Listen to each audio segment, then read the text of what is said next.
இனி summer holidays கண்ணு கால் GT ஹாலிடேஸ்க்கு பண்ணு. GT holidays, south India's #1 travel brand.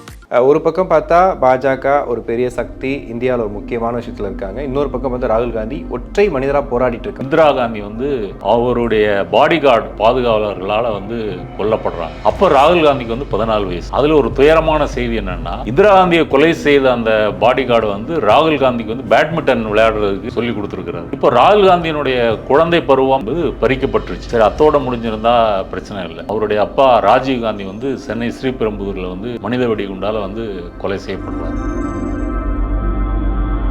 அப்பா கொல்லப்பட்டவரை என்ன செய்யறாங்கன்னு இவரை நேராக பேக் பண்ணி யூஎஸ்க்கு அனுப்புறாங்க. அங்க ஒரு வருஷம் படிச்ச பிறகு திரும்ப வந்து அவரை வந்து புளோரிடாவில் இருக்கக்கூடிய ரோலிங் நினைக்கிறேன் அந்த காலேஜுக்கு மாத்துறாங்க. அங்க வந்து அவர் ராகுல் வின்சி அப்படியே வேற ஒரு பேர்ல வந்து அடையாளம் தெரியாம வந்து வாழ்றாரு. அப்ப அங்க முடிச்சுட்டு அதுக்கு பிறகு வந்து யூகே கேம்பிரிட்ஜ் யூனிவர்சிட்டி. அதன் பிறகு அவர் படிக்கும் போதுதான் வந்து பெர்லின் சுவர் வந்து இடிக்கப்படுது, சோவியத் யூனியன் வந்து சிதறண்டு போகுது, உலகமே வேற ஒரு எராவுக்குள்ள வந்து பிரிக்கிற அளவுக்கு வந்து ஒரு வேறுபாட்டை உருவாக்குது.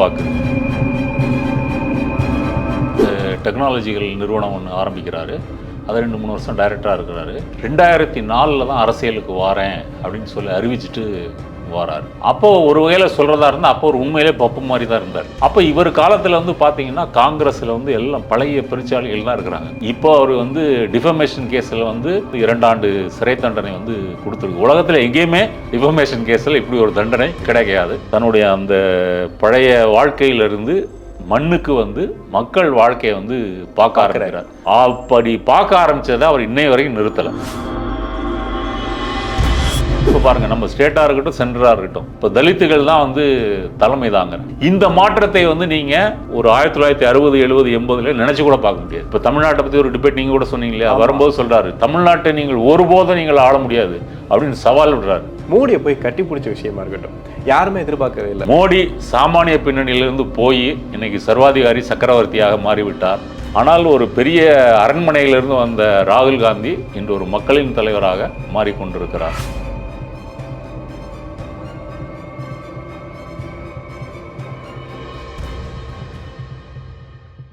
உலகெங்கும் வாழக்கூடிய ஆகாயம் தமிழ் நெஞ்சங்களுக்கு கிறிஸ்டின் அன்பு வணக்கம். இன்று நம்மோடு எழுத்தாளர், அரசியல் விமர்சகர் நாதன் இணைஞ்சிருக்காரு. வணக்கம் சார். வணக்கம் கிறிஸ்டி.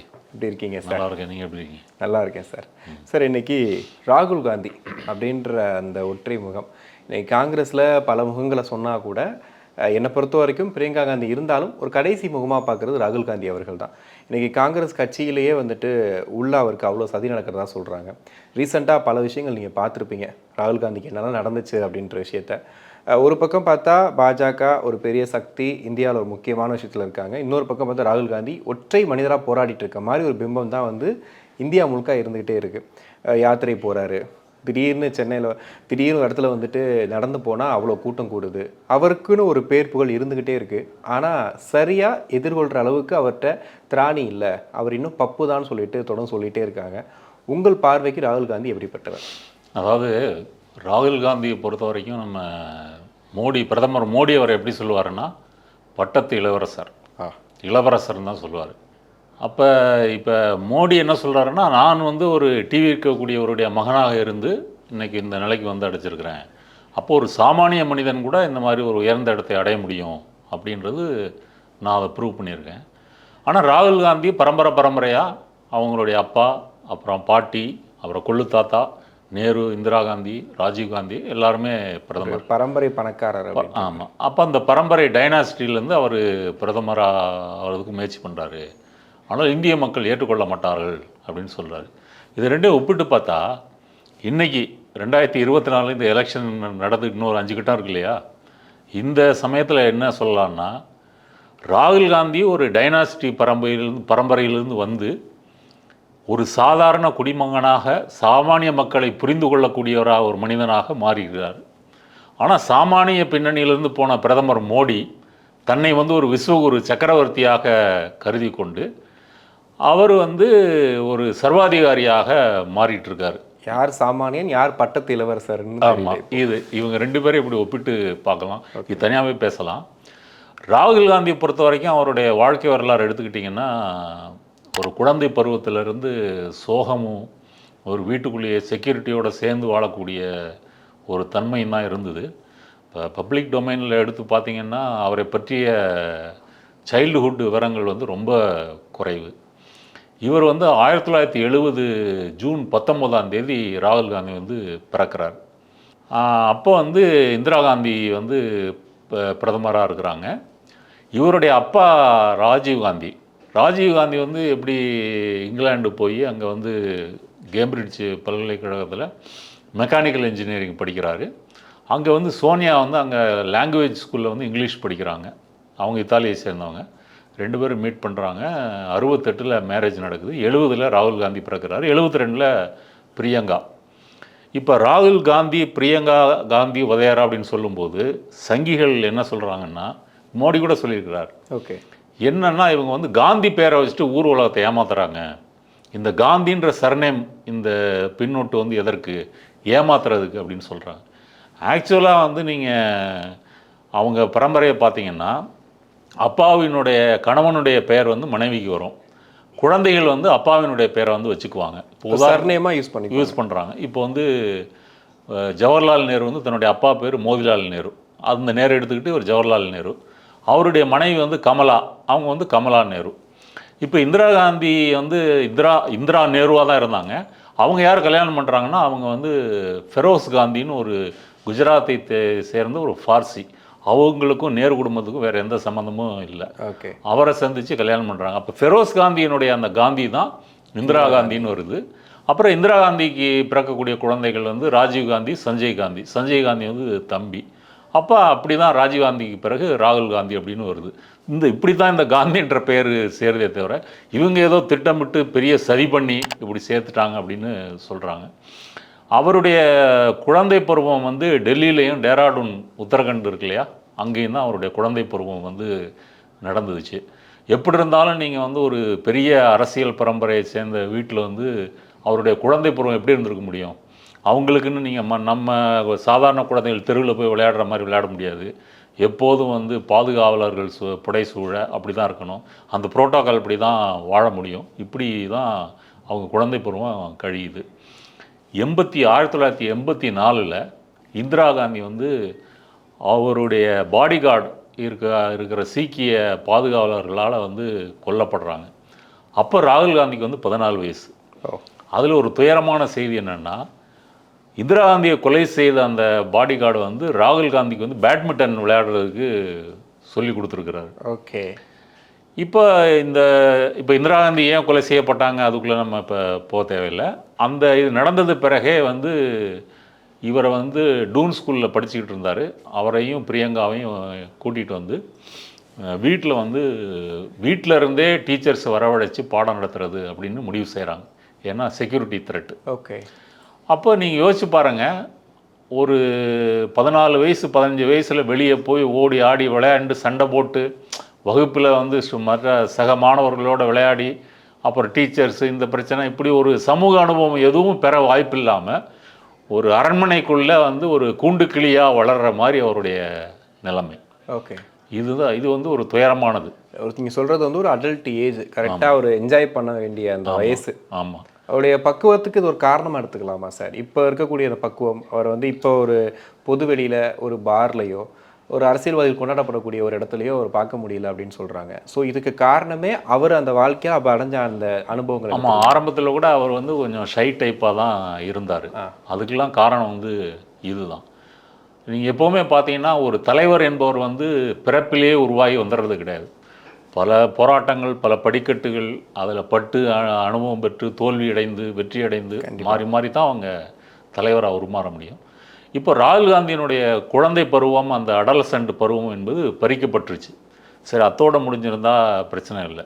திரும்ப 1991 அவருடைய அப்பா ராஜீவ் காந்தி வந்து சென்னை ஸ்ரீபெரும்புதூரில் வந்து மனித வெடிகுண்டால் வந்து கொலை செய்யப்படுறார். இது வந்து 2வது சம்பவம். அப்போ அவருக்கு வயசு வந்து 21 வயசு. அப்போ அவர் வந்து அங்கே டெல்லியில் இருக்கக்கூடிய அந்த ஸ்டீஃபன் காலேஜ் இருக்கு இல்லையா, சென்ட் ஸ்டீஃபன் காலேஜ், அதில் வந்து படிச்சிட்ருக்கிறார், ஃபஸ்ட் இயர் ஸ்டூடெண்ட்டு. அப்போ வந்து ராஜீவ்காந்தி கொலை செய்யப்பட்டதை பற்றி இங்கே ஸ்டெல்லா மேரிஸுக்கு அவர் ராகுல் காந்தி வந்திருக்கும்போது கூட ஸ்டூடெண்ட்ஸ் கேட்குறாங்க, உங்கள் அப்பாவினுடைய மரணம் உங்களை எப்படி பாதித்தது? கண்டிப்பாக அது வந்து ஒரு பெயின்ஃபுல்லானது, உங்களுக்கெல்லாம் அப்பா இருக்கான்னு கேட்குறாரு.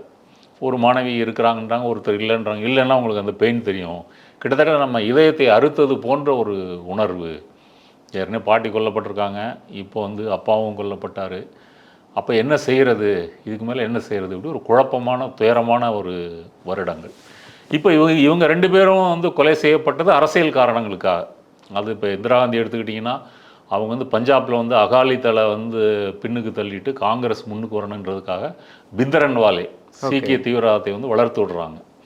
அப்புறம் என்ன ஆச்சுன்னா, அதே பிந்தரன்வாலே வந்து காங்கிரஸோட மோதுறாரு. அப்புறம் போலீஸ் இராணுவத்தில் அனுப்புகிறாங்க. பொற்கோயிலில் வந்து இராணுவம் போய் தாக்குதல் நடத்துது. இப்படி தான் வந்து நடக்குது. இந்திரா காந்தி கொல்லப்பட்ட பிறகு டெல்லியில் ஒரு பெரிய சீக்கியர்களுக்கு எதிரான கலவரம், ஒரு 2000-3000 சீக்கிய மக்கள் கொல்லப்படுறாங்க. அப்போ ராஜீவ்காந்தி என்ன சொல்கிறாருன்னா, ஒரு ஆலமரம் விழுந்தால் அதிர்வுகள் இருக்கத்தான் செய்யும் அப்படின்னு சொல்கிறாரு. பின்னாடி வந்து சோனியா காந்தி அதுக்கெல்லாம் மன்னிப்பு கேட்டிருக்காங்க. அப்போ அந்த கலவரத்துக்கு லீட் பண்ணவங்கெல்லாம் வந்து வழக்கெல்லாம் வந்து ரொம்ப ஸ்லோவாக தான் நடந்துச்சு. அது இவங்க மட்டும் இல்லை, அந்த எஃப்ஐஆரில் வந்து ஆர்எஸ்எஸும் உண்டு. இப்போ இந்த பின்னணியில் வந்து இந்த செய்திகள்லாம் ராகுல் காந்தி ஒரு அடலசன் இதாக இருந்தால் கூட இதெல்லாம் கொஞ்சம் கொஞ்சம் தெரியும். இப்போ அப்பா கொல்லப்பட்டவரை என்ன செய்கிறாங்கன்னு இவரை நேராக பேக் பண்ணி யூஎஸ்க்கு அனுப்புகிறாங்க. ஏன்னா இதற்கு மேலே இங்கே இந்தியாவில் வந்து இருக்க முடியாது, உயிர் ஆபத்து வந்து இருக்குது அப்படின்னு சொல்லி அங்கே வந்து அனுப்புகிறாங்க. ஹார்வர்டு யூனிவர்சிட்டியில் போய் அவர் வந்து படிக்கிறாரு. அங்கே 1 வருஷம் படித்த பிறகு திரும்ப வந்து அவரை வந்து இன்னொரு காலேஜ் ஃப்ளோரிடாவில் இருக்கக்கூடிய ரோலிங்னு நினைக்கிறேன், அந்த காலேஜுக்கு மாற்றுறாங்க. அங்கே வந்து அவர் ராகுல் வின்சி அப்படியே வேற ஒரு பேரில் வந்து அடையாளம் தெரியாமல் வந்து வாழ்கிறார். ஓகே. அப்போ நீங்கள் இந்தியாவில் வந்து ஒரு கூண்டுக்கிளி வாழ்க்கையாக வாழ்ந்துட்டு இங்கேருந்து ஒரு தலைமுறை வாழ்க்கையை வந்து வாழ போகிறீங்க. இப்போ ஹார்வர்டு யூனிவர்சிட்டி, அந்த ஃப்ளோரிடாவில் இருக்கிற கல்லூரி, இந்த அட்மாஸ்பியர் எப்படி இருக்கும்? ஒரு இன்டர்நேஷ்னல் கம்யூனிட்டி ஃபுல்லாக அங்கே வந்து இருக்கும். நீங்கள் ஜப்பானு, சைனீஸு, மற்ற உலகத்தில் எந்த தேசிய இனங்கள் இருக்குதோ அத்தனை நேஷ்னாலிட்டி ஸ்டூடெண்ட்ஸும் அங்கே வந்து இருப்பாங்க. அப்போ இதெல்லாம் வந்து ராகுல் காந்திக்கு வந்து ஒரு இனம், மொழி, சாதி, மதம் இதெல்லாம் பார்க்கக்கூடாது. அது காங்கிரஸினுடைய கொள்கையாக இருந்தாலும் நடைமுறை யதார்த்தத்தில் வந்து அதை அவர் பார்க்குறார். ஓகே. உலகம் என்பது இப்படி ஒரு சங்கமமாக பல்வேறு இனங்கள் சேர்ந்து வாழக்கூடிய ஒரு இதாக இருக்குது அப்படின்னு சொல்லி பார்க்குறார். அப்போ அங்கே முடிச்சுட்டு அதுக்கு பிறகு வந்து யூகே கேம்பிரிட்ஜ் யூனிவர்சிட்டி, இவங்க அப்பா படித்தார, எங்கள் அப்பாவும் அம்மாவும் படித்த கேம்பிரிட்ஜில் போய் வந்து மாஸ்டர் எம்ஃபில் பண்ணுறாரு. எம்ஃபில் வந்து டெவலப்மெண்ட் ஸ்டடீஸ் அது வந்து பண்ணுறாரு, அது முடிச்சிடுறாரு. அப்போ இங்கிலாந்துலேயும் எடுத்துக்கிட்டிங்கன்னா நீங்கள் வந்து அந்த பீரியட்லாம் பார்த்தீங்கன்னா 1960s வந்து உலகம் முழுவதும் வந்து மாணவர்களிடையே ஒரு பெரிய போராட்டம் வந்து நடந்துச்சு. எதுக்குன்னா வியட்நாமுக்கு ஆதரவாக. அப்போ அமெரிக்கா வந்து வியட்நாமை ஆக்கிரமிச்சிருக்குது. அதே போல் வந்து சீன புரட்சி, இதெல்லாம் மாணவர்கள் மத்தியில் ஒரு இடதுசாரி இதை வந்து ஏற்படுத்தி அதனுடைய அந்த போராட்டத்தினுடைய வீச்சு வந்து 80s வரைக்குமே இருந்தது. 70s உலகம் முழுவதும் ஒரு பெரிய பொருளாதார நெருக்கடி வருது. அப்போ இந்த கொந்தளிப்பான காலகட்டத்தில் வந்து அவர் அங்கே போய் படிக்கிறாரு. சொந்த வாழ்க்கையிலையும் இதெல்லாம் வந்து பார்க்குறாரு. அதன் பிறகு அவர் படிக்கும்போது தான் வந்து பெர்லின் சுவர் வந்து இடிக்கப்படுது, சோவியத் யூனியன் வந்து சிதறண்டு போகுது, உலகமே வேற ஒரு எராவுக்குள்ளே வந்து, அதாவது உலக அரசியலோட முக்கியமான மாறுபாடுகள் இவர் கண் முன்னாடி நடக்குது. இவங்க அப்பா கொலை செய்யப்பட்ட அடுத்த ஆண்டில் வந்து பாபர் மசூதி இடிக்கப்படுது. அப்போ அது இந்தியாவை வந்து அதற்கு முன்னாடி 92க்கு முன்னாடி பின்னாடின்னு சொல்லி பிரிக்கிற அளவுக்கு வந்து ஒரு வேறுபாட்டை வந்து கண்டிப்பாக ஒரு முக்கியமான சம்பவம் உருவாக்குது. இதெல்லாம் அவருடைய இதில் வந்து நடக்குது. அப்போ அவர் அங்கே முடிக்கிறாரு. படித்து முடிச்சுட்டு வந்து அங்கேயே ஒரு consulting agency, management consulting Morgan நினைக்கிறேன், அந்த ஏஜென்சியில் ஒரு 3 வருஷம் வேலை பார்க்குறாரு. அது வந்து நீங்கள் பொதுவாக நீங்கள் வந்து எம்பிஏஓ இல்லை இந்த மாதிரி பிஸ்னஸ் அட்மினிஸ்ட்ரேஷன் இதாக படிக்கிறவங்கெல்லாம் பார்த்தீங்கன்னா அவங்க எப்படி ட்ரைனிங் கொடுப்பாங்கன்னா, எந்த பிரச்சனை என்ன வந்தாலும் ரொம்ப கூலாக ஹேண்டில் பண்ணணும். அந்த மாதிரி அவங்க அந்த சிலபஸே அப்படி தான் வந்து இருக்கும். ஏன்னா நீங்கள் ஒரு கார்ப்பரேட் நிறுவனத்துக்கு தலைமை தாங்க போகிறீங்க, டைரக்டராகவோ அல்லது மேனேஜ்மெண்ட்டு ஏதோ பண்ண போகிறீங்க. உங்களுக்கு வந்து பல பிரச்சனைகள் உங்கள் வீட்டு வாசல் முன்னாடி நிற்கும். அப்போ அதெல்லாம் ஹேண்டில் பண்ணணும்னா உணர்ச்சி செய்யப்படக்கூடாது, கூலாக அமைதியாக இருக்கணும். இப்போ இதெல்லாம் அந்த இதில் வந்து கொடுப்பாங்க. இதெல்லாம் வந்து அவருடைய ராகுல் காந்தியினுடைய இப்போ நம்ம பார்க்குற ஒரு பொறுமை, அமைதி. அவர் யாரும் பப்புன்னு திட்டினா கூட அவர் அதுக்காக கோவப்படாமல், அவரே சொல்லியிருக்கிறாரு, என்னை பப்புன்னு திட்டுறதுனால எனக்குலாம் கோவம் வர்றதில்லை, அவங்க மேலே நான் வந்து எனக்கு ஹேட் வந்து எனக்கு வர்றதே இல்லை. இப்போது நீங்கள் சொன்ன அந்த விஷயங்களை வச்சு நான் பார்க்குறது என்னென்னா, ராகுல் காந்தியோட இந்த குணங்கள் இருக்கு இல்லையா, அது நீங்கள் சொன்ன எல்லா விஷயத்தோடையும் ஒத்து போகுது. இதெல்லாம் அவர் பண்ணதுனால குணங்களில் மாற்றங்கள் எதுவுமே பெருசாக இல்லை. ஆனால் இன்னொரு விஷயம் பார்த்தோம் அப்படின்னா, இந்திரா காந்தியாக இருக்கட்டும், ராஜீவ் காந்தியாக இருக்கட்டும், அவங்க செஞ்ச அரசியல் அந்த விஷயங்கள் இருக்கு இல்லையா, ரொம்ப பெருசு. இந்தியாவில் பல மாற்றங்களை ஏற்படுத்தின விஷயங்கள் அது எல்லாமே. ஆனால் அந்த அரசியல், அந்த நுணுக்கங்கள் வந்து ராகுல் காந்திக்கு தெரியலையா, இல்லை இதை இப்போ பயன்படுத்த வேண்டான்னு இருக்காரா அப்படிங்கிறதான் ஒரு பெரிய கேள்வியாகவே இருக்குது. ஏன்னா இவ்வளோ சதித்திட்டங்கள் நடக்குது, அவர் ஒரு யாத்திரைக்கு போயிட்டுருக்காரு, சைடில் இருந்துட்டு ஐ ஹேட் ராகுல், பாரத் மாதா கி ஜெய் நிறைய முழக்கங்கள் அவர் வந்து டென்ஷன் ஆக்குறாங்க. பட் ரொம்ப கூலாக ஹேண்டில் பண்ணிட்டு போகிறாரு. அது குணமாக பார்த்தா கூட அரசியலுக்குன்னும் போது சில நுணுக்கங்கள் தெரியணும். அவங்க பண்ண விஷயங்கள்ல கொஞ்சம் பண்ணால் கூட பாஜகவுக்கு ஒரு எதிரான சக்தியாக உருவாக முடியும். அதில் தவறு விட்டார்னு எடுத்துக்கலாமா? இல்லை, நீங்கள் சொல்கிற ராகுல் காந்திலாம் வந்து 2014க்கு பிறகு. ஓகே. நீங்கள் அதற்கு முன்னாடி பார்த்தீங்கன்னா அவர் இந்தியா வந்து அவர் ஒரு டெக்னாலஜிக்கல் நிறுவனம் ஒன்று ஆரம்பிக்கிறாரு. அதை 2-3 வருஷம் டைரக்டராக இருக்கிறாரு.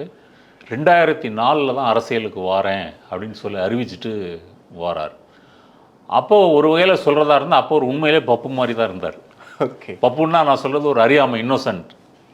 அந்த ஏன் அப்படி சொல்கிறேன் அப்படின்னு கேட்டிங்கன்னா, இப்போ இந்திரா காந்திலாம் வந்து நேரிட்ட வளர்ந்தவங்க, அவங்க காலத்தில் வந்து காங்கிரஸ் வந்து யார்கிட்ட போகுது, தன் கைக்கு வரணும்னு முயற்சி பண்ணவங்க, எமர்ஜென்சி கொண்டு வந்தவங்க, இப்படி பல இது அவங்களுடைய மையப்படுத்தி இருக்குது.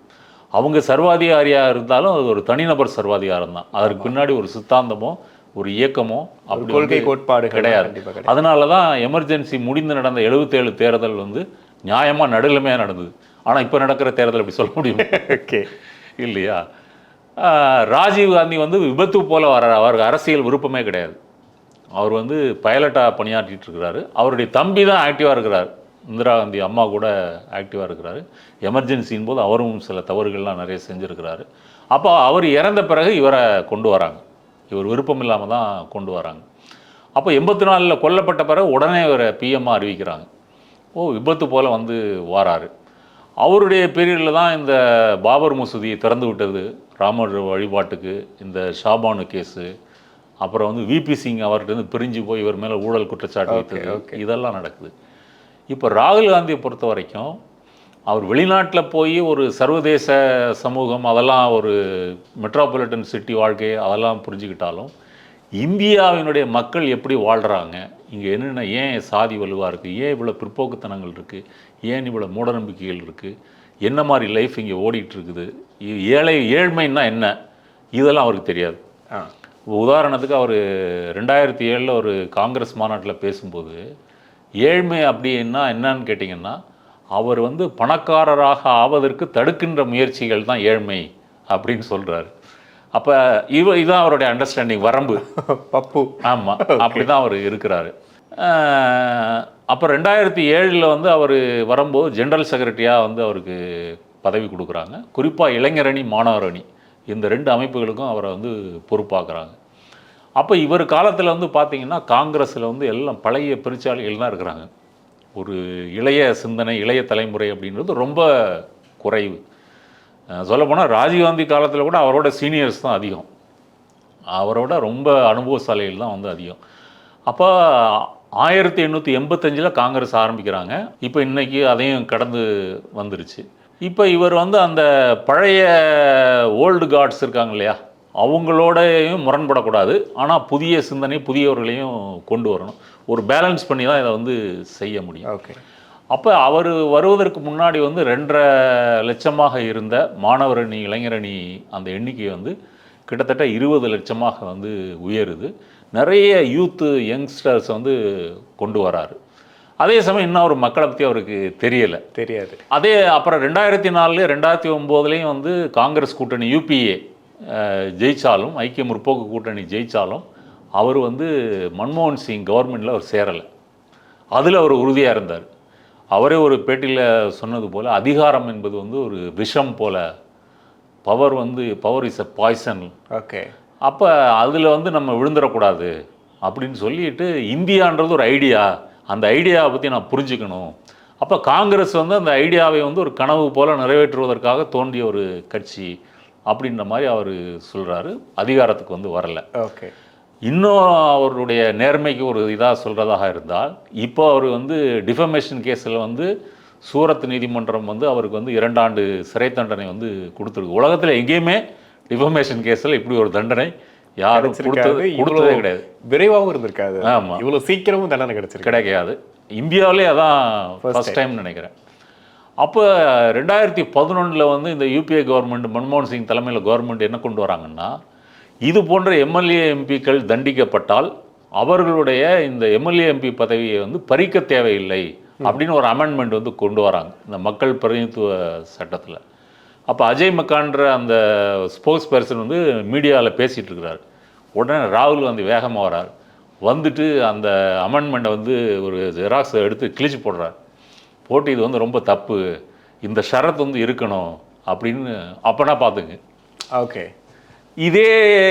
இதுதான் பின்னாடி அவருக்கே வந்து அப்போ அவர் யோசிச்சு பார்த்துருக்க மாட்டார். பின்னாடி பாரதிய ஜனதான்ற ஒரு கட்சி ஜெயிச்சு இந்த மாதிரி தொட்டதுக்கெல்லாம் கேஸ் போடுவாங்க, போட்டு ஒரு ஃபாஸ்ட் ட்ராக்ல நமக்கு வந்து தீர்ப்பு கொடுப்பாங்க. இதெல்லாம் அவருக்கு தெரிஞ்சிருக்கிறார். இது 2011 நடக்குது. அதை அப்போவே வந்து ஒடிசாவில் வந்து நியாம்கிரி மக்கள் வந்து கார்ப்பரேட்டுகள்லாம் அவங்க பழங்குடி மக்களுடைய நிலத்தை வந்து ஆக்கிரமிக்கிறதுக்காக முயற்சி பண்ணுறாங்க. அந்த மக்களுடைய போராட்டத்தை வந்து ஆதரிக்கிறார். இப்போ தான் அவர் என்ன செய்கிறாரு, தன்னுடைய அந்த பழைய வாழ்க்கையிலிருந்து மண்ணுக்கு வந்து மக்கள் வாழ்க்கையை வந்து பார்க்க ஆரம்பிக்கிறார். அப்படி பார்க்க ஆரம்பித்ததை அவர் இன்னை வரைக்கும் நிறுத்தலை. ஓகே, என்ன கேட்டால் இந்தியாவில் எந்த தலைவரும் இவரை போல குறுக்கும் நெடுக்குமாக பல்வேறு மக்களுடைய வாழ்க்கையை பற்றி நேரில் போய் கேட்டு தெரிஞ்சுக்கிட்ட தலைவர் வேறு யாரும் இல்லை அப்படின்னு வந்து சொல்லலாம். அது சானிட்டரி ஒர்க்கர்ஸாக இருக்கலாம், அல்லது ஒரு மைனிங் ஒர்க்கர்ஸாக இருக்கலாம், பழங்குடி மக்களாக இருக்கலாம், அல்லது ஒரு பைக் மெக்கானிக்காக இருக்கலாம், கார் மெக்கானிக்கலாக இருக்கலாம். ஒரு இன்டர்வியூவில் வந்து சொல்லுவார், ஒருத்தர் வராரு, அவர் போய் வந்து ஒரு கட்டிப்பிடிக்கிறாரு, ராகுல் காந்தி அவரை கட்டிப்பிடிக்கிறார். அந்த இளைஞரை கட்டிப்பிடிக்கும் போது அவருக்கு தெரியுது 2 கையும் வந்து இல்லை. ஓகே, அதனால் அதை காட்டிக்கலை. ஒரு மாற்றுத்திறனாளி வந்து அதை போய் புண்படுத்தக்கூடாது இல்லையா? அப்போ கிராஜுவலாக கேட்குறாரு, என்ன செய்கிறீங்க அப்படின்னு. நான் மெக்கானிக்காக வேலை செய்கிறேன் அப்படின்ட்டார். தூக்கி வாரி போட்டுச்சு அவருக்கு. எப்படி மெக்கானிக்காக வேலை செய்கிறீங்க? கை இல்லாமல் எப்படி?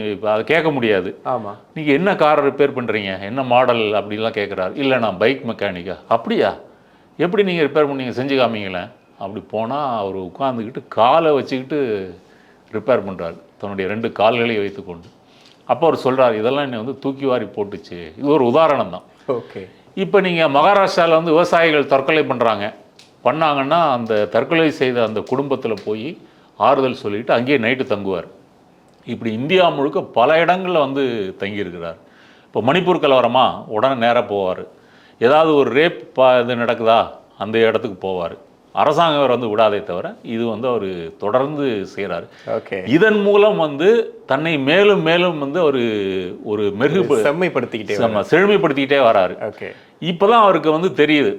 ஆரம்பத்தில் அவர் இந்தியா வந்த புதுசில் வந்து இந்த சாணியில் வரட்டி தட்டி விட்டவங்க தெரியுமா கிராமங்களில், அது இப்போ குறைஞ்சி போச்சு. இப்போ அதை கேட்டு அது என்னன்னு கேட்டாராம்.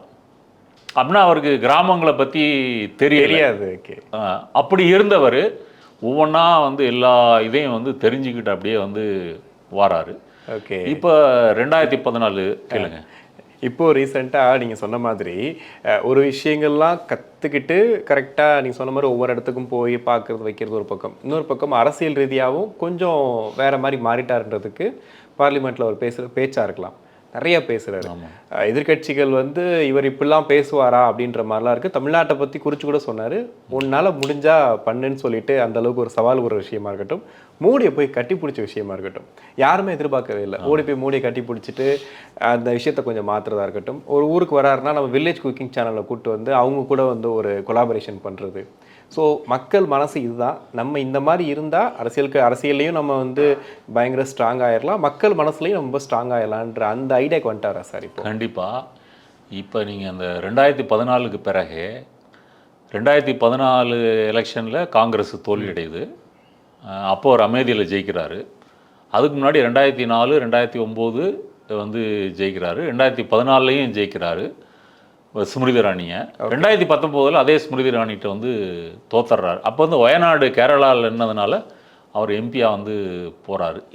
இது வந்து ஒரு குரூஷியல் பீரியட். இந்த 14 to 19 இருக்கு இல்லையா, அப்புறம் வந்து நீங்கள் இப்போ 2024 வரைக்குமே. ஓகே, இது வந்து அப்போ 2017 அவரை வந்து தலைவராக்குறாங்க, காங்கிரஸ் கட்சிக்கு தலைவராக்குறாங்க. 2013 இவர் வந்து பப்புன்னு சொல்லி அவதூறு செய்யக்கூடிய இது வந்து பிஜேபி ட்ரோல் ஆர்மி வந்து செய்ய ஆரம்பிக்கும். அமித்ஷாவே பேசியிருக்கிறார். பப்பு வந்து தான் வந்து பிரதமர் ஆயிடலான்னு கனவு காண்றாரு, அதுக்கெல்லாம் மக்களுடைய ஆசீர்வாதம் வேணும், அது பிரதமர் மோடிக்குத்தான் இருக்குது, அவர் தான் பிரதமர் ஆவார். 13 இந்த பிரச்சாரம் வந்து தொடங்கிருச்சு. அப்போ 19 தோல்விக்கு வந்து பொறுப்பேற்று கொண்டு அவர் வந்து தலைவர் இதுலேருந்து ரிசைன் பண்ணுறார். எவ்வளவோ வற்புறுத்தி பார்க்குறாங்க. அப்போ அவர் என்ன சொல்கிறாங்க அப்படின்னு சொன்னால், அவர் வந்து ஒரு குறுகிய காலத்தில் வெற்றி எதிர்பார்க்குறாரு, இந்த மாதிரி தோல்வினா மனம் உடஞ்சி போயிடுறாரு, இன்னும் அவர் வந்து மாறலை, பப்புவாக தான் இருக்கிறாரு. காங்கிரஸ்காரங்களே அவரை பப்புன்னு சொல்லிலாம் சோனியா காந்தி கடிதம் எழுதியிருக்கிறாங்க. ஓகே, அதாவது ஒரு இன்ஜினியர் வந்து தன்னுடைய பையன் இன்ஜினியராக நினைக்கலாம், டாக்டர் தன்னுடைய பையன் டாக்டராக நினைக்கலாம், ஆனால் எல்லா பையன்களும் அதை வந்து நிறைவேற்றணும்னு அவசியம் இல்லை. நீங்கள் வந்து அந்த மாதிரி அவர் பிரதமராக்கலாம், அந்த மாதிரி அதிகாரத்தை கொண்டு வரலாம்னு நினைக்கிறீங்க, அவர் வேலைக்கு ஆக மாட்டார், இப்படிலாம் கடிதம் எழுதியிருக்கிறாங்க. இப்போ ராகுல் காந்தி ஒரே சமயத்தில் வந்து காங்கிரஸ் கட்சியை வந்து புனரமைக்கணும். சில சட்டமன்ற தேர்தலெலாம் ஜெயிச்சிருக்கிறாங்க, அதெல்லாம் தோல்வி அடைஞ்சிருக்கிறாங்க, இதெல்லாம் இருக்குது. ஆனால் 19 தேர்தலுக்கு அவர் பொறுப்பேற்றுக்கொண்டு ராஜினாமா பண்ணுறார். ராஜினாமா பண்ணோன்னா சோனியா காந்தி மீண்டும் வராங்க. அவங்களுக்கு பிறகு 2022 மல்லிகார்ஜுன் கார்கே வந்து வராரு. இப்போது காங்கிரஸ் வந்து மாறி இருக்கிறது என்பதற்கு அந்த கட்சிக்கு தலைமை தாங்கக்கூடியவர் வந்து ஒரு பட்டியலின சமூகத்தை சேர்ந்தவர். இப்போ தமிழ்நாட்டில் வந்து செல்வ பெருந்தகை அவரும் பட்டியலினத்தை சேர்ந்தவர் தான். இப்போ பாருங்கள், நம்ம ஸ்டேட்டாக இருக்கட்டும் சென்டராக இருக்கட்டும், இப்போ தலித்துகள் தான் வந்து தலைமை தாங்கிறேன். இந்த மாற்றத்தை வந்து நீங்கள் ஒரு 1960, 70, 80 நினச்சி கூட பார்க்க முடியாது. ஓகே, அது வந்து உயர் சாதியினர், மிட்டா மிராஸ்தார்கள், ஜமீன்தார்கள், நிலப்பிரபுக்கள், முதலாளிகள், இவங்க இருக்கக்கூடிய கட்சியாகத்தான் காங்கிரஸ் வந்து இருந்தது. இப்படி ஒடுக்கப்பட்ட மக்களுடைய ரெப்ரசன்டேஷனும் வேணுன்றதெல்லாம் வந்து மாறி இப்படி வந்து வந்திருக்கு. இந்த மாற்றத்தில் தான் ராகுல் காந்தியும் வந்து கரெக்டாக வந்து உட்கார்றாரு. இப்போ இந்த 2014 to 19 காங்கிரஸ் தோத்தாலும் இவர் ஒருத்தர் தான் காங்கிரஸில் இருந்துக்கிட்டு ஃப்ரண்டலாக வந்து பிஜேபியை வந்து அட்டாக் பண்ணுறாரு. பிஜேபியும் ஆர்எஸ்எஸ் ஐடியாலஜியும் வந்து கடுமையாக அட்டாக் பண்ணுறாரு. இப்போ தமிழ்நாட்டை பற்றி ஒரு டிபேட் நீங்கள் கூட சொன்னீங்க இல்லையா, வரும்போது சொல்கிறாரு, தமிழ்நாட்டை நீங்கள் ஒருபோதும் நீங்கள் ஆள முடியாது அப்படின்னு சவால் விடுறாரு. ஓகே, ஸ்டெர்லைட் துப்பாக்கி சூடு நடந்தபோது ட்வீட் போடுறாரு, தமிழக மக்கள் ஆர்எஸ்எஸ்னுடைய சித்தாந்தத்திற்கு ஒருபோதும் அடிபணிய மாட்டார்கள், இப்படி ட்வீட் போடுறாரு. அப்போ இந்த ஸ்பிரிட் இருக்குல்ல, நீங்கள் இப்போ காங்கிரஸே ஒரு சாஃப்ட் இந்துத்துவா, இடையில இவங்க வந்து ராகுல் காந்தியே வந்து அந்த ஒரு காஷ்மீரி பிராமணன் அப்புறம் இந்து கோயிலுக்கு போடுறது ஒரு சாஃப்ட் இந்துத்துவாத்துக்கெல்லாம் முயற்சி பண்ணாங்க. அப்போவே அவருக்கு அதெல்லாம் ஒத்து வரலைன்றது பின்னாடி அவர் புரிஞ்சுக்கிட்டார். 90 வைக்க மாட்டார் சார், குங்குமம் கூட வைக்கிறது விட்டுட்டார் இப்போ ஆக்சுவலி. ஆமாம், அது ஏன் அப்படின்னு கேட்டிங்கன்னா, நீங்கள் சாஃப்ட் இந்துத்துவா ப்ளே பண்ணிங்கன்னா மக்கள் என்ன நினைப்பாங்க, உன்னை விட அவன் தீவிரமாக இருக்கான்ல, அவனுக்கு ஓட்டு போட்டு போயிடுற, நீ எதுக்கு அப்படின்னு வந்து நினைப்பாங்க இல்லையா. இப்போ நீங்கள் வந்து ராகுல் காந்தியினுடைய பரிணாம வளர்ச்சி நீங்கள் எங்கே பார்க்கலான்னு கேட்டிங்கன்னா, காங்கிரஸ் கட்சியினுடைய தேர்தல் அறிக்கை, இந்த 2024 தேர்தல் அறிக்கை. இந்த தேர்தல் அறிக்கை காங்கிரஸ் கட்சி வந்து மாறி இருக்கிறது, திரும்பி இருக்கிறது, ராகுல் காந்தி உண்மையிலே ஒரு மக்கள் தலைவராக மாறி இருக்கிறாரு. இப்போ இந்த தேர்தல் அறிக்கையின் அம்சங்கள்லாம் எப்படி செஞ்சேன்றது வந்து ராகுல் காந்தி சொல்றாருன்னா, அந்த பாரத் ஜோடோ யாத்திரை, யூனிஃபை இந்தியா மார்ச், கண்டிப்பாக இது கன்னியாகுமரியிலேருந்து ஸ்ரீநகர் வரைக்கும் நடக்குது. அப்போ இதில் வந்து பலரை சந்திக்கிறாரு, சாதாரண மக்கள், பெண்கள், இளைஞர்கள், தொழிலாளிகள், பல்வேறு தேசிய இன மக்கள் எல்லாரையும் சந்திக்கிறாரு. அந்த ஃபீட்பேக்கில் இருந்து தான் இந்த தேர்தல் அறிக்கை வந்து உருவாக்கப்பட்டது அப்படின்னு சொல்லியிருக்கிறார். இது ரொம்ப முக்கியம். இப்போ மோடி என்ன சொல்கிறாருன்னா, மோடிக்கா கேரண்டி, நான் ஒரு சக்கரவர்த்தி உனக்கு வந்து கேரண்டி தரேன், வாரண்டி தரேன், அதை வச்சு நீ வந்து என் மேல் நம்பிக்கை வை அப்படின்னு சொல்கிறார். அப்போ உங்களுக்கு எதுவும் உரிமை இல்லை, இந்திய குடிமக்களுக்கு எதுவும் உரிமை கிடையாது. ஆனால் ராகுல் காந்தி காங்கிரஸ் கட்சியினுடைய தேர்தல் அறிக்கை வந்து நியாயப்பத்திரா அப்படின்னா என்னென்னா, இது மக்களின் உரிமை. அப்போ மக்களுக்கு உரிமை என்பது வந்து போற்றத்தக்கதா, நான் உனக்கு பிச்சை மாதிரி போடுவேன் என்னை நம்புன்னு கேட்குறது வந்து போற்றத்தக்கதா? அப்படி பார்க்கும்போது காங்கிரஸ் கட்சியினுடைய தேர்தல் அறிக்கையில் மகாலட்சுமி திட்டம் ஒரு வருஷத்துக்கு வந்து 1 லட்சம் ரூபாய், அப்புறம் வந்து இந்த டெலிவரி ஆப்பில் வேலை செய்கிற தொழிலாளிகளுக்கு வந்து இப்போ இன்சூரன்ஸு அந்த மாதிரி இது கரெக்டாக பாயிண்ட் பண்ணியிருக்காங்களா சார் ஒவ்வொரு இடத்தையும்? ஆமாம், வேலை இல்லாத இளைஞர்களுக்கு அவங்க டிப்ளமா டிகிரி முடிச்சிருந்தாங்கன்னா ஆண்டுக்கு 1 லட்சம் ஸ்டைஃபண்டு. அப்புறம் வந்து இந்த மோடி அரசு கட் பண்ண இந்த முதியோர்களுக்கு ரயில்வே கன்செஷன் அதெல்லாம் கட் பண்ணியிருந்தாங்களே, அதை மீண்டும் கொண்டு வருவோம். அப்புறம் 30 லட்சம் காலியிடங்கள், அரசு பணியிடங்கள் உடனே வந்து ஃபில் பண்ணுவோம். அதில் 50% பெண்களுக்கு வந்து ஒதுக்கீடு. அப்புறம் சாதி ரீதியாக, சமூக பொருளாதார ரீதியாக கணக்கெடுப்பு, சென்சஸ் கணக்கெடுப்பு வந்து நாங்கள் நடத்துவோம். இப்படி காங்கிரஸ் கட்சி தேர்தல் அறிக்கையெல்லாம் பார்த்தீங்கன்னா இது நம்ம இங்கே தமிழ்நாட்டிலேருந்து பேசுகின்ற சமூக நீதியினுடைய பல அம்சங்கள் அதில் இருக்குது. இப்போ இடபிள்யூஎஸ் கூட இடஒதுக்கீட்டுக்கு எதிரானதுன்னு சொன்னால் கூட அது இப்போதைக்கு வந்து அது உயர் சாதியினருக்கு மட்டும் இருக்குது. அதில் வந்து எல்லா சாதியில் இருக்கிற இலைகளுக்காக கொண்டு வருவோம் அப்படின்னு சொல்லி மாற்றிருக்கிறாங்க. அப்போ அவங்களுடைய தேர்தல் அறிக்கையிலிருந்து நீங்கள் காங்கிரஸ் கட்சியும் மாறி இருக்கிறது, ராகுல் காந்தியும் வந்து இந்த 10 ஆண்டுகளில் மாறி இருக்கிறாரு அப்படின்றத நம்ம புரிஞ்சுக்கலாம். இப்போ ஒரு அரசியல்வாதிக்கு குறிப்பாக வந்து பேச்சு ரொம்ப முக்கியம். மக்களை கவர்ந்து இருக்கிற பேச்சு தான் கண்டிப்பாக அவங்கள ஒரு அரியணில் உட்கார வைக்கும்ன்றது ஒரு எழுதப்படாத விதின்னு எடுத்துக்கலாம். அப்படி பார்க்கும்போது ராகுல் காந்தியோட முன்னாடி பேச்சு, நீங்கள் சொன்னீங்க 2014க்கு முன்னாடி அப்படின்னீங்க, அப்போ பேசுகிற பேச்சுக்கும் இப்போ அவர் பேசுகிற பேச்சுக்கும் நிறைய வித்தியாசம் இருக்குது. இப்போ ரீசெண்டாக பிரச்சாரத்துக்காக வந்து தமிழ்நாட்டுக்கு வந்து பேசும்போது இது வரைக்கும் ராகுல் காந்தி பேசினாலே பெஸ்ட்டு ஸ்பீச் தான் அப்படின்ற மாதிரி சொல்கிறாங்க. அதாவது எங்கே பாயிண்ட் பண்ணி எதை சொன்னால் மக்களுக்கு புரியும், ஒரு எளிமையான பேச்சு. அவர் வெளிநாட்டில் படித்தவர் அப்படின்லாம் எல்லாம் மறந்துட்டு இன்றைக்கி அவர் பேசக்கூடியவர் வந்து எளிமையான மக்களை சேர்ந்து சேர்கிற மாதிரி இருக்குது. இதை எப்படி சார் பார்க்குறீங்க? இல்லை, இந்த மாற்றமே அவர் வந்து மக்களோட தொடர்புகளை ஆரம்பிச்சுக்கிட்டார் இல்லையா, ஆரம்பிச்சிட்டாரு. ரெண்டாவது பிஜேபி என்பது வந்து இந்த சாதாரண மக்களினுடைய மத நம்பிக்கையை வந்து ஒரு இந்துத்துவா அப்படின்ற மாதிரி வைத்து அதில் வந்து முஸ்லீம்கள் கிறிஸ்டின்கள் இவரெல்லாம் எதிரிகளாக கட்டமைத்து இப்போ மோடி வந்து ஃப்ரம் த டே ஒன் இப்போன்னு இல்லைங்க 2014 அவர் இந்த தேர்தல் பிரச்சாரத்தை தான் அவர் செஞ்சிட்ருக்கிறார்.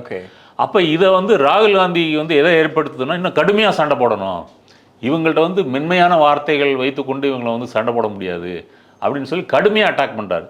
2A அம்பானி அதானி இவங்க தான் வந்து இன்றைக்கி வந்து இந்தியாவை கூறு போட்டு வித்துட்ருக்குறாங்க. அது மோடியோடைய ஃப்ரெண்ட்ஸு, இப்போ முதலாளின்னு சொல்கிறாரு. ஆமாம், அவருடைய முதலாளி. இப்போ அதானியே இவ்வளோ ஃப்ரண்டலாக அட்டாக் பண்ணது வந்து காங்கிரஸ் கட்சியில் யாரும் கிடையாது. அப்போ வட இந்தியாவில் இருக்கக்கூடிய பெரிய காங்கிரஸ் தலைவர்கள்லாம் இந்த இந்துத்துவாவுக்கு வந்து பயப்படுறாங்க. இப்போ மோடியே வந்து காங்கிரஸ் தேர்தலுக்கு என்ன சொல்லியிருக்கிறாங்கன்னா இது முஸ்லீம் லீக்கினுடைய முத்திரையை கொண்டிருக்கிறது, அப்புறம் வந்து முஸ்லீம்களுக்கு பிரித்து கொடுக்க போகிறாங்க, குழந்தைகள் அதிகம் பெற்றவங்க தாலியெல்லாம் அறுத்து கொடுக்க போகிறாங்க, இப்படியெல்லாம் வந்து விடுறாரு. அப்போ இது இப்போ ராகுல் காந்தி வந்து பிஜேபியுடைய நரேஷன் அந்த இந்துத்துவா நரேஷனுக்கு எதிராக இல்லை, சனாதன ஹிந்துக்கள் என்பது வந்து உயர் சாதி பார்ப்பன பனியா அந்த பிரிவினர் மட்டும்தான், சாமானிய இந்துக்கள்ன்றது ஓபிசி, அப்புறம் வந்து SC ST, அப்புறம் மைனாரிட்டிஸு, இவங்களுக்கான இதை சேவையை தான் நம்ம வந்து செய்யணும். அப்போ அதிலேருந்து பிரித்து மக்களை எப்படி கொண்டு வருவதுன்னு சொல்லி தான் இந்த சமூக நீதி அரசியலை வந்து முன்வைத்து பேசுகிறார். இது மோடிக்கும் பாரதிய ஜனதாவுக்கும் ஒரு அச்சத்தை ஏற்படுத்தியிருக்கிறது. இதனால தான் அவருடைய உரை எங்கே போனாலும் அது வந்து ஒரு நெருப்பு போல் வந்து மக்களிடையே போகுது, மக்கள் அதை கேட்குறாங்க. இன்று இப்போ காங்கிரஸ் கட்சியின் தேர்தல் அறிக்கையை பார்த்து மோடிக்கே பயம் வந்துருச்சு. இப்போ மோடி என்ன பேசுகிறாருன்னா காங்கிரஸ் ஜெயித்தால் பிடிக்கிடுவாங்க, அந்த வார்த்தையே வரலையே 5 வருஷம் எப்படி வந்துச்சு? அப்போ முதல்ல என்ன சொன்னா தெரியுமா, கட்சியே இல்லை, பாராளுமன்றத்தில் இங்கே உட்காந்துருக்காங்க, இவங்களுமே இங்கே இருக்க மாட்டாங்க, அந்த பாராளுமன்ற மேலே இருக்குல்ல அங்கே தான் வர முடியும், கீழே யாரும் இருக்க மாட்டாங்க, கட்சியே கிடையாது அப்படி சொன்னவர் இன்னைக்கு வந்து வெற்றி பெற்றால் இப்படி செஞ்சுருவாங்க அப்படி செஞ்சுருவாங்க, அதெல்லாம் அப்படி உருட்டுறாரு. அப்போ அதனால் ராகுல் காந்தியை வந்து ஒரு தலைவராக்கியது, ஒரு நல்ல பேச்சாளராக்கியது, மக்களை புரிந்து கொண்டு ஒரு தன்மையான பண்பு உடையவராக மாற்றியது எல்லாம் கேட்டிங்கன்னா அது பாரதிய ஜனதாவுக்கு நிறைய பங்கு இருக்குது. அடின்னு அடித்து அவர் ஒரு ஸ்ட்ராங்காகவே ஆக்கிட்டார். அதனால தான் நான் முதல்ல சொன்னதே மீண்டும் சொல்லி முடிக்கலான்னு இருக்கிறேன். மோடி சாமானிய பின்னணியிலிருந்து போய் இன்னைக்கு சர்வாதிகாரி சக்கரவர்த்தியாக மாறிவிட்டார். ஆனால் ஒரு பெரிய அரண்மனையிலிருந்து வந்த ராகுல் காந்தி இன்று ஒரு மக்களின் தலைவராக மாறிக்கொண்டிருக்கிறார். சார், இறுதியாக வந்துட்டு ஒரு அரசியல் விமர்சகராக இத்தனை ஆண்டுகள் நீங்கள் பார்த்துருப்பீங்க, அவங்களுடைய காங்கிரஸோட வளர்ச்சி வீழ்ச்சி பார்த்துருப்பீங்க. அதில் ராகுல் காந்தி இந்த தேர்தலில் என்ன முடிவு வரப்போதுன்னு தெரில, அது காங்கிரஸுக்கு வெற்றியாக இருந்தாலும் சரி தோல்வியாக இருந்தாலும் சரி, என்ன செய்யணும் என்ன செய்யக்கூடாது ராகுல் காந்தி இனிமேலும்? ஏன்னா அவருடைய வாழ்க்கையில் பல விஷயங்களை மாற்றிக்கிட்டே வந்துட்டார். பட் இப்போ ஒரு தோல்வி அப்படின்னும் போது ராகுல் காந்திக்கு அது ஒரு இன்னொரு அடி தான், வெற்றின்னும் போது யாரும் எதிர்பார்க்காத ஒரு விஷயம். ஸோ என்ன செய்யணும் செய்யக்கூடாதுன்னு நினைக்கிறீங்க? இல்லை, இப்போ வந்துங்க அவர் வந்து பிஜேபிக்கு எதிரான ஒரு நரேஷனை வந்து பிடிச்சிட்டாரு. இது வந்து ஓபிசி, அப்புறம் வந்து SC ST, மைனாரிட்டி, இந்த மக்கள்லாம் இந்தியாவில் வந்து பெரும்பான்மை. நீங்கள் உயர் சாதியினன்றது விரல் விட்டு எண்ணக்கூடிய சில சதவீதம் தான் இருக்கிறாங்க. அப்போ இந்த பெரும்பான்மை மக்களுக்கு சமத்துவம் வேண்டும். இப்போ மீடியா பர்சன்ஸ்லாம் முன்னாடி இருக்கிறாங்க, உங்களை எத்தனை பேர் ஓபிசி SC ST கை தூக்குங்க, விரல் விட்டு எண்ணக்கூடிய 1-2 பேர் தூக்குறாங்க. கேபினெட் செக்ரட்டரியில் எத்தனை பேர் வந்து MBC SC ST ஒருத்தர் கூட இல்லை. ஜுடிஷரியில் எத்தனை நீதிபதிகள் இருக்கிறாங்க, அங்கேயும் விரல் விட்டு எண்ணக்கூடிய நிலைமை தான் இருக்குது. அப்போ இவ்வளவு நாள் இந்த மக்களுடைய ரெப்ரசன்டேஷன் இல்லாமலேயே இந்த துறைகள்லாம் இயங்கி இருக்கிறது. இது வந்து அநீதி இல்லையா? அப்போ பிஜேபிங்கிற இந்துத்துவா என்பது வந்து ஒரு சாதாரண இந்துக்களையும் அந்த உயர் சாதி இந்துக்களையும் ஒன்றிணைத்து அம்பானிக்கும் அதானிக்கும் வந்து வேலை செய்கிற ஒரு கட்சியாக இருக்கும்போது, இல்லை இந்த மதம் என்பது உங்களுடைய தனிப்பட்ட உங்களுடைய உரிமை தானே தவிர பொது வாழ்க்கையில் அதை நீங்கள் கொண்டு வரக்கூடாது. பொது வாழ்க்கையில் உங்களுடைய சமூக பொருளாதார அரசியல் உரிமைகள் பறிக்கப்பட்டிருக்குது, அதை வந்து இவர் அட்ரஸ் பண்ணுறாரு. அதனால் இந்த தேர்தலில் கண்டிப்பாக பாரதிய ஜனதா வந்து வெற்றி பெறுவது சிரமம். ஒரு கால் வெற்றி பெற்றாலும் அவர்கள் வந்து கடுமையான ஒரு போராட்டத்திற்கு ஒரு மயிரிழையில் தான் அவங்க வந்து வெற்றி பெற முடியும். ஆனால் ரெண்டாவது வந்து 2014-19 வந்து எதிர்க்கட்சிகளுடைய கூட்டணியே இல்லை. இன்றைக்கு ஒவ்வொருத்தரையும் வந்து அந்த கூட்டணிக்கு வரணும்னு ஒவ்வொருத்தரையும் ஈடி மூலம் விரட்டி வேலை வாங்கினது மோடி. இப்போ எல்லாம் வந்து சேர்ந்துருக்காங்க. அதனால் முன்னோட பெட்டரான ஒரு சூழல் தான். மோடி ஜெயித்தாலும் ராகுல் காந்தி இன்னும் வீச்சாக வந்து செயல்படுவார். மோடி ஒரு கால் தோற்று இந்தியா கூட்டணி வெற்றி பெற்றால் அவர் சொல்லியிருக்கிற இந்த தேர்தல் வாக்குறுதிகளை வந்து நிறைவேற்றி இந்த இந்துத்துவாவுக்கு ஒரு ஆல்டர்னேட்டிவ் நரேஷனை வந்து செட் பண்ணுற வேலையை அவர் செய்வார்னு நினைக்கிறேன். கண்டிப்பாக சார், தெளிவான விளக்கம் சார். உங்கள் நேரத்துக்கு ரொம்ப நன்றி. நன்றி. இனி சம்மர் ஹாலிடேஸ் கண்ணு கால் ஜிடி ஹாலிடேஸ்க்கு பண்ணு. GT holidays, south India's number 1 travel brand.